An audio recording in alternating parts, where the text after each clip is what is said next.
Right. ఈ తెలంగాణ రాష్ట్రంలో ఈదురు గాలులతో కూడిన వర్షం పడతా ఉందన్నట్లు కూడా మనకి వాతావరణ శాఖ అధికారులు తెలుపుతున్నారు.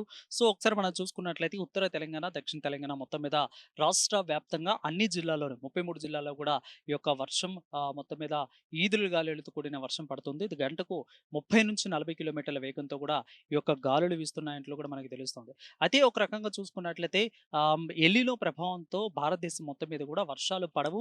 అంటే సాధారణ వర్షాలు పడాల్సిన దానికంటే కూడా అతి తక్కువ వర్షాలు పడతా ఉంటాయి కాబట్టి కొంత ఆహ్, బ బ ఈ యొక్క రైతులు కూడా కొంత మేల్కొని ఉండాలి. అదేవిధంగా వచ్చేసరికి ప్రభుత్వాలు కూడా కొన్ని చర్యలు తీసుకోవాలన్నట్లు కూడా మనకి వాతావరణ శాఖ అధికారులు తెలుపుతా ఉన్నారు. సో, ఇదే నేపథ్యంలోనే ఇప్పుడు 33 జిల్లాల్లో కూడా భారీ వర్షాలు పడే అవకాశం ఉంది. కొన్ని జిల్లాల్లో 2, 3 జిల్లాల్లో అతి భారీ వర్షాలు, మిగిలిన కొన్ని జిల్లాల్లో భారీ వర్షాలు. ఇక అక్కడక్కడ మాత్రం సాధారణ మబ్బు పడుతుంది. ఆ ఆకాశం కూడా మేఘామృతమై ఉండి ఆ తర్వాత వానలు కూడా అంతంత మాత్రంగానే పడే అవకాశాలు ఉన్నట్లు కూడా చెప్తా ఉన్నారు. సో, సాధారణంగా చూసుకున్నట్లయితే ఈ యొక్క ఎల్‌నినో ప్రభావం తర్వాత ఇప్పుడు మళ్ళీ తెలంగాణ రాష్ట్రంలో అంటే ఋతుపవనాలు వచ్చి దాదాపు వెళ్ళిపోయినా కానీ అంటే వచ్చి ఉన్నా కానీ ఇంకా పడలేదు వర్షాలు. ఆ తర్వాత మేఘామృతమైన ఈ యొక్క మేఘం ఉన్నా గానీ వర్షాలు కూడా పడలేదు. ఆ తర్వాత మళ్ళీ ఇప్పుడు హైదరాబాద్‌లో గత 2 రోజుల నుంచి కూడా రాత్రి కొన్ని ప్రాంతాల్లో ఎడతెరిపి లేకుండా వర్షాలు కురుస్తా ఉన్నాయి. ఇక మిగిలిన తెలంగాణ రాష్ట్రాలు కూడా అక్కడక్కడ వర్షాలు కురుస్తా ఉన్నాయి. సో, పిడుగుపాటుతో కూడిన వానలు పడే అవకాశం ఉందన్నట్లు కూడా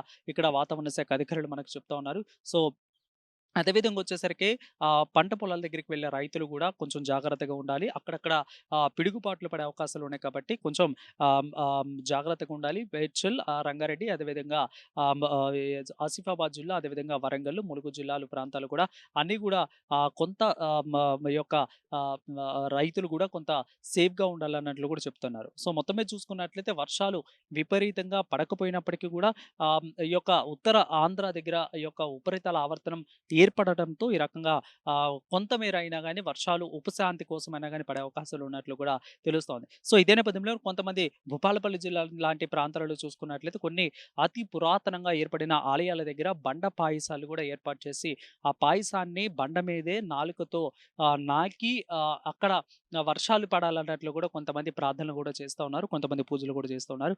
సో, ఈ విధంగా వాన దేవుడా కరుణించు అంటూ కూడా కొంతమంది ఈ రకంగా వానల కోసం ఎన్నో ప్రయత్నాలు చేస్తూ, ఎన్నో రకరకాల పూజలు చేస్తా ఉండడం కనిపిస్తోంది. సో, ఆ దేవుడు కరుణించాడేమో అన్నట్లుగా ఆంధ్ర దగ్గర ఈ యొక్క ఉపరితల ఆవర్తనం ఏర్పడడంతోనే ఈ యొక్క ఋతుపవనాలు వ్యాపించి మొత్తం మీద మరో 2, 3 రోజులు కూడా ఇలాగే వాతావరణం కొనసాగే అవకాశాలున్నాయి. సో, మొత్తం మీద చూసుకున్నట్లయితే కొంత వాతావరణ పరిస్థితులు మొత్తం మీద రైతులకు ఉపశాంతినిస్తూ అదేవిధంగా కొంత వేడిమి నుంచి కొంత ఉపశమనం పొందేందుకు కూడా హైదరాబాద్ లాంటి ప్రాంతాలలో నగరవాసులకు కూడా కొంత ఉపశమనాన్ని ఇస్తున్నాయని కూడా మనం చెప్పుకోవచ్చు. సో, కాబట్టి ఈ యొక్క 3 రోజుల పాటు కూడా ఆదిలాబాదు, ఆసిఫాబాదు, కరీంనగర్ ఇలాంటి ప్రాంతాల్లో కూడా వర్షాలు భారీ ఎత్తున పడే అవకాశాలున్నాయి. ఇక మిగిలిన కొన్ని ప్రాంతాలలో చూసుకున్నట్లయితే ఉత్తర తెలంగాణ రాష్ట్రంలో సాధారణ వర్షపాతాలు పడే అవకాశం ఉన్నట్లు కూడా చెప్తున్నారు. ఇక హైదరాబాద్ నగరం లాంటి ప్రాంతాలలోకొచ్చేసరికి 3 రోజుల పాటు కూడా వానలు పడే అవకాశాలు ఉన్నట్లు కూడా స్పష్టం చేస్తున్నారు. సో, చూద్దాం ఈ వానల గురించి కూడా